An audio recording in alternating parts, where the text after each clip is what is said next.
ആന എഴുന്നള്ളിപ്പ് സംബന്ധിച്ച മാർഗനിർദ്ദേശങ്ങളിൽ മാറ്റം വരുത്തില്ലെന്ന ഹൈക്കോടതിയുടെ പരാമർശത്തിൽ പ്രതികരണവുമായി തിരുവമ്പാടി ദേവസ്വം. വിഷയത്തിൽ സർക്കാർ ഇടപെടണമെന്ന് തിരുവമ്പാടി ദേവസ്വം സെക്രട്ടറി കെ ഗിരീഷ് കുമാർ.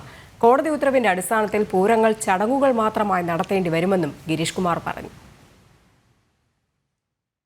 ഉത്സവങ്ങൾക്കുള്ള ആന എഴുന്നള്ളത്ത് അനിവാര്യമായ മതാചാരമാണെന്ന് പറയാനാകില്ലെന്നായിരുന്നു ഇന്ന് ഹൈക്കോടതിയുടെ പരാമർശം. അകലപരിധി കുറയ്ക്കാൻ മതിയായ കാരണങ്ങൾ ഉണ്ടെങ്കിൽ മാത്രം പരിഗണിക്കാമെന്നും കോടതി പറഞ്ഞു. അഭിപ്രായ പ്രകടനങ്ങൾ പരിഗണിച്ച് മാത്രം കോടതിക്ക് തീരുമാനമെടുക്കാനാവില്ലെന്നും കോടതി വ്യക്തമാക്കി. ഇതിനെ തുടർന്നായിരുന്നു തിരുവമ്പാടി ദേവസ്വത്തിന്റെ പ്രതികരണം. വിഷയത്തിൽ സർക്കാർ ഇടപെടണമെന്ന് തിരുവമ്പാടി ആവശ്യപ്പെട്ടു. ഈ സാഹചര്യത്തിൽ പൂരത്തിൽ നിന്നും ആഘോഷം എന്നുള്ള വാക്ക് ഇനി എടുത്തു കളയേണ്ടി വരുമെന്നും പൂരങ്ങൾ ചടങ്ങുകൾ മാത്രമായി നടത്തേണ്ടി വരുമെന്നും തിരുവമ്പാടി സെക്രട്ടറി കെ ഗിരീഷ് കുമാർ വ്യക്തമാക്കി. ഇപ്പൊ നമ്മുടെ തിരുവമ്പാടി ക്ഷേത്രത്തിൽ ഇനി പൂരാഘോഷം എന്നുള്ളത് ഇനി ആഘോഷം എന്നുള്ള വാക്ക് എടുത്തു കളയേണ്ടി വരും.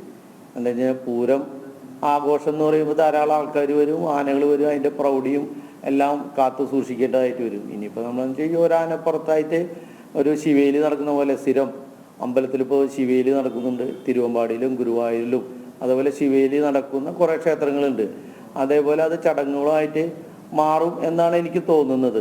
ക്ഷേത്രം തന്ത്രിമാരുമായി കോടതി പറയുന്ന കാര്യങ്ങളെക്കുറിച്ച് ആലോചിക്കുമെന്നും വിഷയത്തിൽ മേൽക്കോടതിയെ സമീപിക്കില്ലെന്നും സെക്രട്ടറി വ്യക്തമാക്കി. ജനം, തൃശൂർ.